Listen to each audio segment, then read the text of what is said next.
Hey, class. This is another lecture for History 427 today. And unlike our other classes, unlike our other lectures, we're going to be primarily focused on this book here, History of Africa by Kevin Shillington.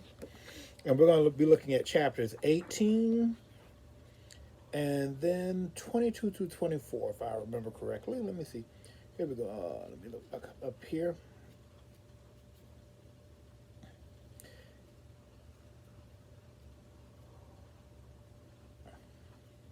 Yeah, 22, 23, 24.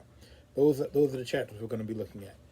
Well, this section of our class is very important because it's going to set us up for our next book, which is going to be a very famous book known as Native Life in South Africa, which is a really important book because it was written by one of the founding members of the ANC, the African National Congress, the organization that would go on and create uh, a non-racial government in South Africa.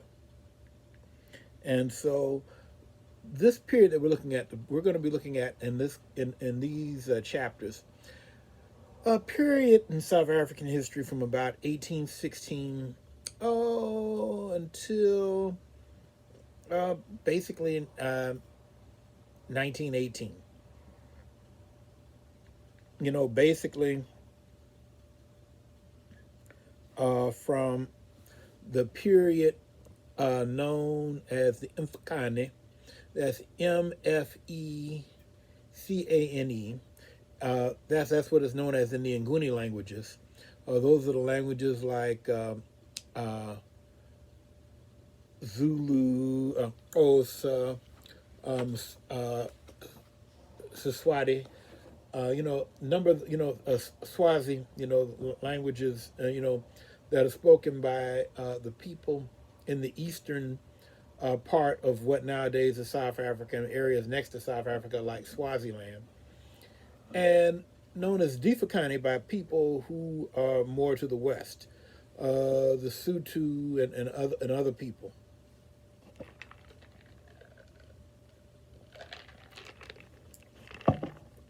And so, like I said, we'll be looking at the period from the Mfecane up until World War One, because Native Life in South Africa is a book that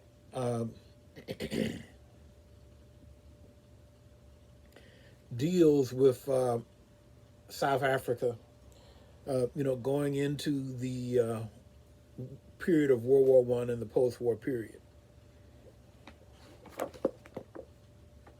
Well, anyway, the Mfecane and Mfecane periods, and the Mfecane literally means crushing in the Nguni languages. Mfecane means scattering.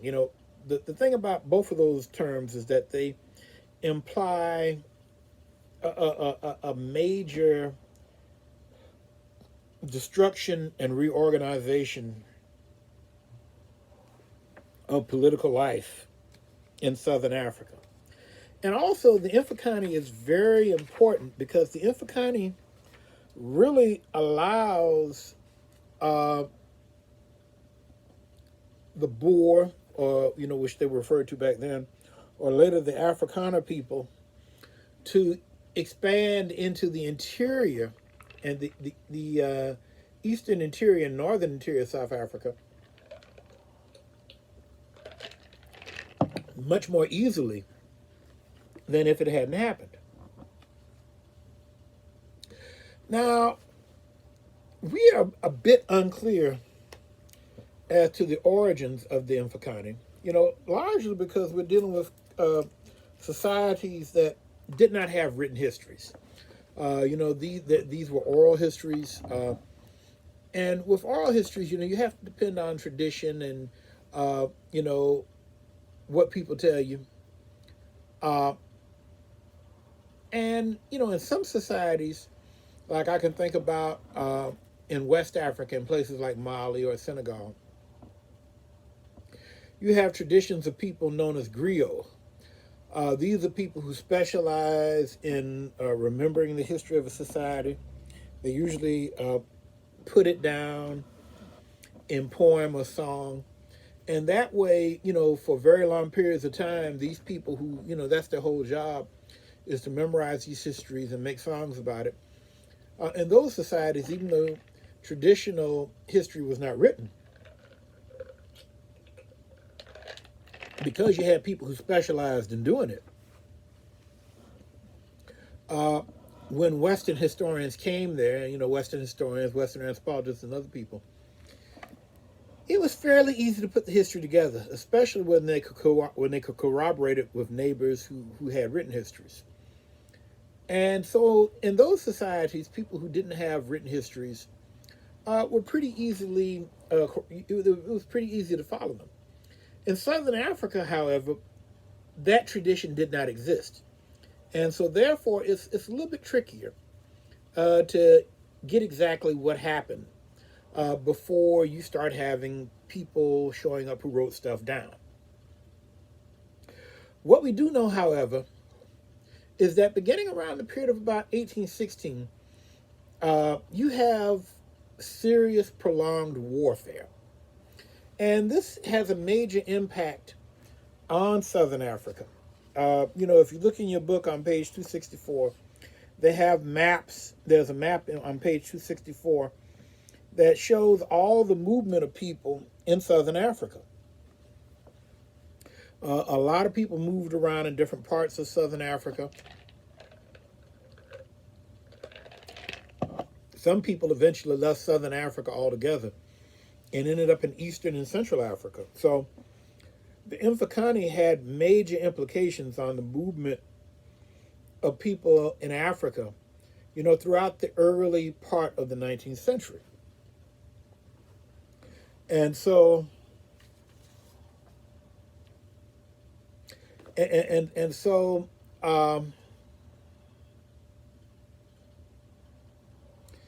this is a really, really important period in history that allows us to understand what happens later.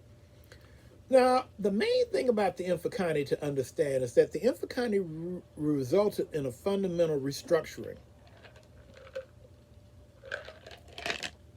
of South Africa, of what would become South Africa, politically, and also, just in terms of the overall organization of society. Now, the major thing to understand is that because there was constant warfare, this changed the culture because prior to this, societies in this part of Africa were pretty small scale societies. I mean, people basically had villages, or maybe there would be a confederation of 2 or 3 villages. But societies were very small scale. And so what we see is that conflict was also on a very small scale. And so this meant that, if 2 people got mad at each other, 2 groups got mad at each other, they'd meet in an open field, they would argue back and forth. And, probably some spears or some hunting clubs might get tossed at each other. And, people, a few people might get injured, somebody, 1 or 2 people might get killed, maybe more than 1 or 2 people. But the point to be made is that although people fought, the conflict was not terribly intense. And the weapons that they fought with were weapons that were designed for hunting more than anything else. I mean, like, since I'm giving you this lecture, if I were in class, I would bring up images of hunting spears. I mean, like, if you all want to get a better idea what I'm talking about, you could go look up pictures of the Maasai in Kenya. The Maasai, you'll easily be able to find images of the Maasai with hunting spears. These are long spears, maybe 7 feet long. They have spear points on them, metal, steel or iron blade tips, double-edged, usually kind of almost kind of triangular, but not quite. But basically, these are long spears that are primarily designed for hunting. I mean, Like for instance, you can actually find a video of Africans, like for instance, traditionally, hunting lions with traditional weapons. And you would basically get a group 10, 20, 30 folks, and they would go track down lions and they would, toss spears at them. And, these long, long spears, since they were so long, you could throw them very effectively. And they were very good weapons against large animals. Uh, you could take out, very large animals with these spears. But they really weren't good weapons for fighting people. Like I said, these big hunting spears, you could throw them at people. Obviously, if two folks are on different sides of the field and you're tossing a spear at somebody, if they see the spear coming, they kind of move out of the way. They're not the most effective weapons. And so what we see happening eventually is that uh, under the leadership of the people, under the leadership of these leaders, in particular, Mfecane, who was a leader of the Nguni people, and that's in your book on page 264. We begin to see innovations in the military. They get rid of the long hunting spear, and they get a short spear. It's a short double-edged spear. It's called an assegai, and the assegai is like, maybe I got my hands out here like this. You can't see my hands, but so I guess that's not a good measure. But an assegai might be like, say, 3.5 feet long. Whereas a hunting spear is like 7 feet long, and it has a large double-edged blade on it. A blade that it's probably the blade's probably about the same length it is on a hunting spear. Maybe about a 14-inch blade, and it's like on about a 3.5-inch stick. Now, basically, the assegai could be used the same way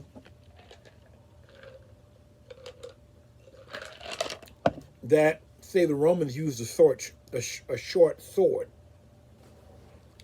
And so this was a weapon that was designed for fighting people up close.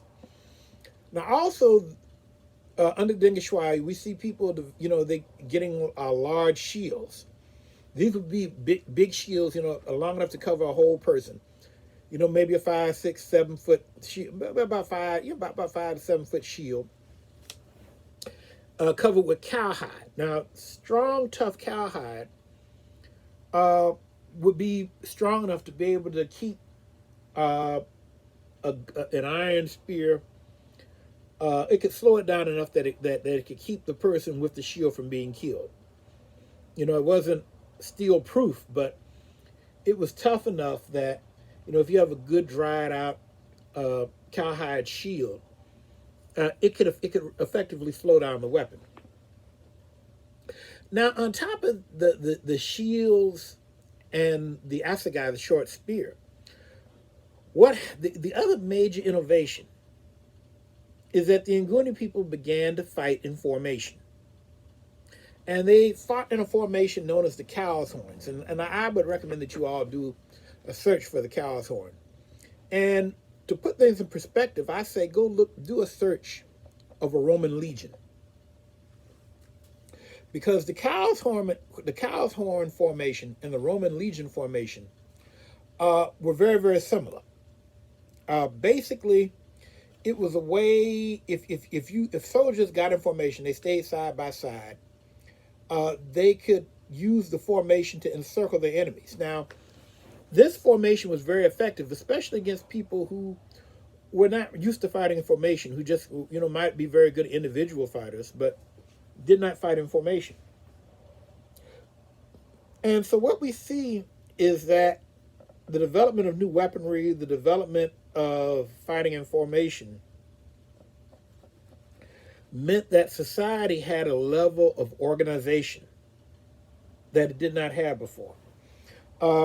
Now, in much of Africa, South Africa included, prior to the West, you didn't really have necessarily an accurate calendar, but people who were more or less the same age, people, probably within 3 or 4 years of each other, they all went through initiations, whether you're talking women or, young women or young men.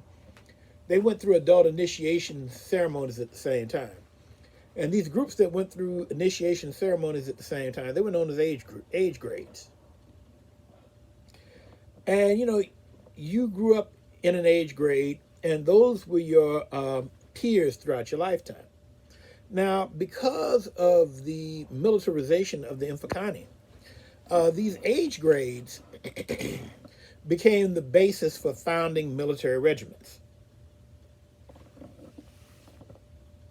Now, eventually, this system would be taken to a new level when a new leader, a fellow by the name of Shaka, took over. Now, Shaka was from a subgroup of the Nguni known as the Zulu.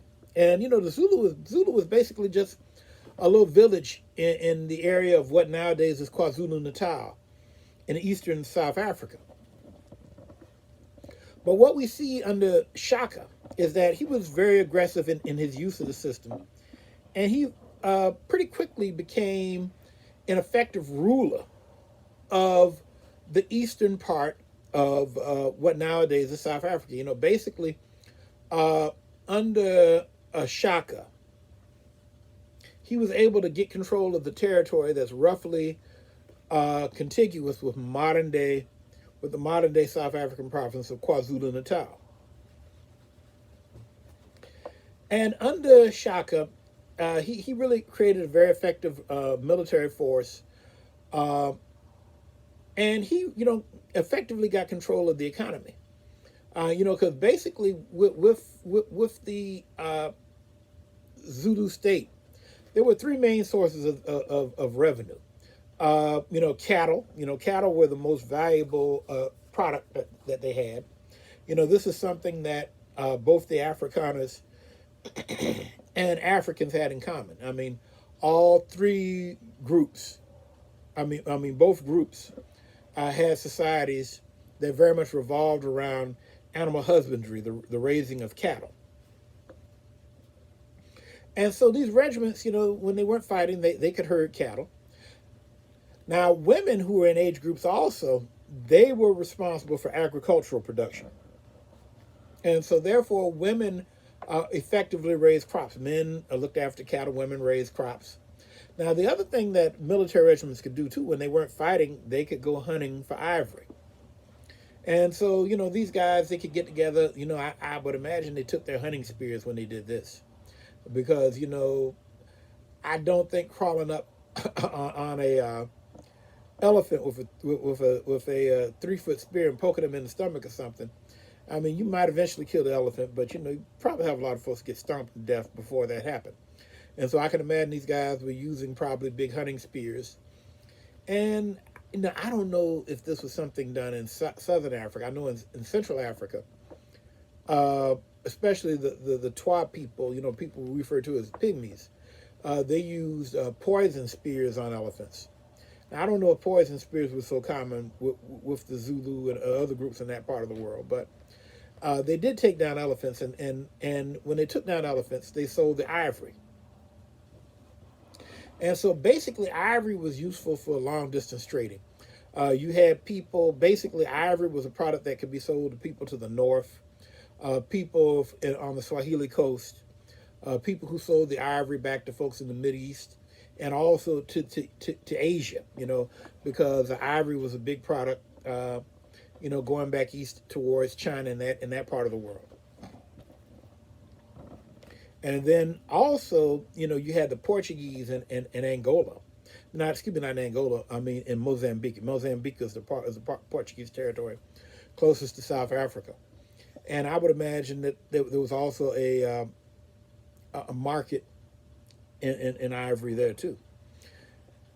Now, the other thing that was possibly going on, this is a bit disputed, but there may have been a bit of a slave market for the Portuguese, selling slaves, back to Brazil at this time.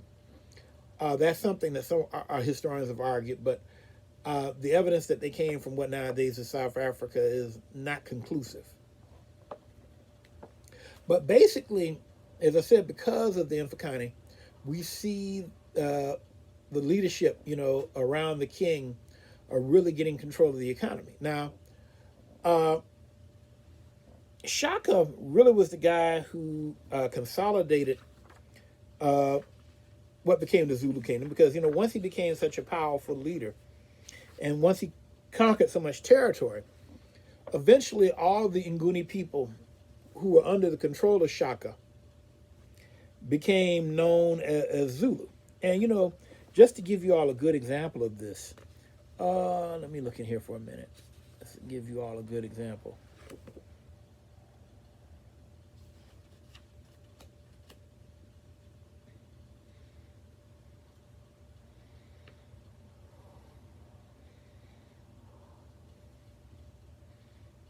Uh,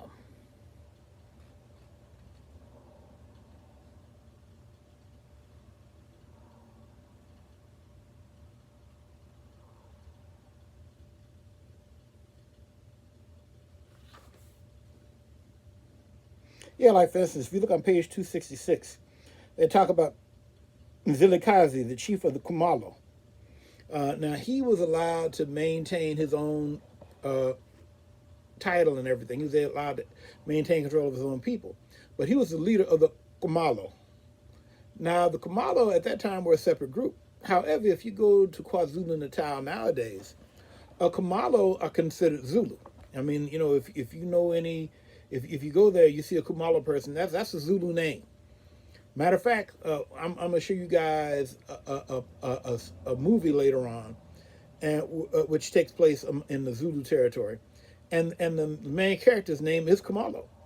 And so the thing is that, and so it's interesting to know that 120 years before that movie takes place, somebody named Kamalo would have been a separate ethnic group. But by the time you get to Shaka's assassination, his brother Dingani kills him in the year 1828. These people are considered Zulu. And so to kind of wrap that up, I mean, Shaka only rules for 9 years, from 1819 to 1828. But basically during that time, he really consolidates Zulu identity and creates the Zulu ethnic group. Now, another group that comes into existence during this time are the Sutu. Now, the Sutu are kind of interesting because the biggest Sutu territory nowadays is not actually in South Africa. It's an independent country. And that's the country of Lesotho, which is completely surrounded by South Africa. Now, Lesotho is kind of interesting because it's a very high mountainous country. And it's probably the coldest country in Black Africa because since it's all high mountains, it gets a lot of snow. And it's like the one place in sub-Saharan Africa I know of that actually has a snow skiing industry. I mean, if you all can go look online and look for images of snow in Lesotho, you can find that. But anyway, but the interesting thing here is that the Sutu now they're a little bit to the west of the Zulu territory, and they have been pushed out of areas to the east. And as they got pushed out and they went to the west, more towards this mountainous area and more towards drier areas, they came into contact with certain mixed race groups like the Korana, who were descendants of, people like, say, Sarah Bartman's relatives who had escaped and went off and lived with missionaries. A lot of these people, since they had Western connections, they had guns, they had horses. And, they picked up Western styles of fighting. And so the Sutu ran into these people. The Sutu also ran into Europeans who were moving to the east too. And so eventually, the Sutu, under the leadership of King Mishweshway, moved into the area of Lesotho. They established a capital around the mountain of Tababosho, Bosio, and which they picked because it was kind of a high mesa. It was flat on the top. If you were on top of the mountain, you could look all around the valley. You could see who was coming. It was easily defendable. And so they stayed there. Now, the thing about Mishweshway is that Mishweshway, he understood that they were going to continue to have pressure from white settlers. They were going to have pressure from the mixed race people. And so they realized that probably what they needed to do, they knew that their traditional method of fighting, using infantry soldiers on foot with spears was not going to be terribly effective against people with horses and guns. And so what Mishweshway did is that Mishweshway contacted missionaries, which was pretty much the same thing that mixed race people had done. He contacted missionaries. He asked them to live among them, and they served as intermediaries that allowed the Sutu to get guns, and also the Sutu began to breed horses. They began to breed what was known as the Basutu pony. That's Basotho. Because see, Lesotho is spelled Lesotho, and so if you look at it and think about it in terms of English, it looks like Lesotho, but it's actually pronounced Lesotho. But the thing about it is that the Sutu, in certain levels, they were a little bit like the Plains Indians, in that they developed they bred horses. They also got access to guns, and plus, because Lesotho was a very high and mountainous territory, this allowed them to effectively defend their land. And what we see is that although they have some fights, with the Afrikaners, they're able to hold on to their territory, and eventually, Lesotho becomes a separate colony from South Africa. And so really the Zulu and the Sutu are probably the two most prominent examples of people who were able to develop consolidated states out of the Mfecane. Now, at the same time, however, you have these movements happening among people who spoke Bantu languages. There was a movement of Afrikaners out of the Cape area, and this manifests itself in a couple of different ways. First of all, you had a long extended conflict between people, Afrikaners and later British from the Cape, and the Xhosa, the people, the easternmost of the Nguni people, who lived in the southernmost area. And this was a long, drawn-out conflict. In the book on Sarah Bartman, they talk, for instance, about how in the Gamtoos Valley, where she came from, which was in the Eastern Cape, how they bordered on Xhosa people, and that the Xhosa people and the Khoikhoi people, they interacted with each other. Sometimes they were fighting, but there was also a marriage between the two groups. I mean, if you look at a lot of Xhosa people, a lot of them visibly look Khoikhoi. I mean, probably the most famous example is Nelson Mandela, who was very much a Xhosa man, but if you look at his face, he very much had Khoikhoi facial features. And so what we see is that there are several long wars between European settlers and the Xhosa. And, really the wars go on, they start in the late 18th century, and they go on until about 1860 or so.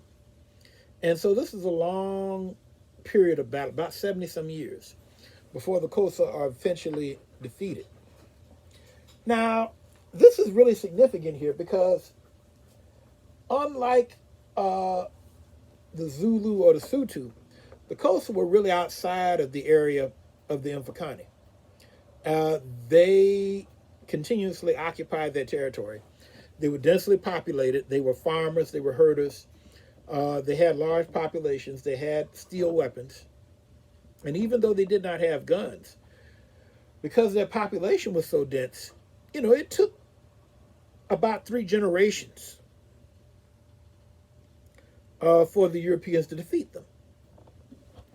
And this is very, very different than what happens in the 1830s when you have the Boer Trek that starts in 1833, where the Boers pretty much leave, where a significant portion of the Boers leave the Western Cape, Cape Town and that area, because they did not want to submit to the anti-slave laws that were being enforced in the Cape by that time. By this time, by 1833, the British government outlawed slavery in the British Empire altogether. And so this meant that the Afrikaners were going to have to, or Boers at that time, were going to have to let go of their slaves. And so rather than do this, a lot of them simply moved to the east. And they ended up in the area of KwaZulu-Natal. And what we see is that because of all the fighting of the Mfecane, a lot of this area was temporarily depopulated. It was pretty easy for the Afrikaners to move in. Now, they do meet resistance from the Zulu when they eventually meet them, and the Zulu do inflict a pretty bad defeat on them in one fight, but eventually the Afrikaners fight the Zulu at the Battle of Blood River and defeat them pretty badly. And they're able to hold on to the territory. Well, anyway, class, that's pretty much chapter 18. Now, I was going to give you all some more lectures on chapter 22, 23, and 24. But I'll probably record that lecture tomorrow, because if I make the lectures much longer than about 30 minutes, they're really, really hard to upload. So I'm gonna stop this right here and start the other lecture tomorrow.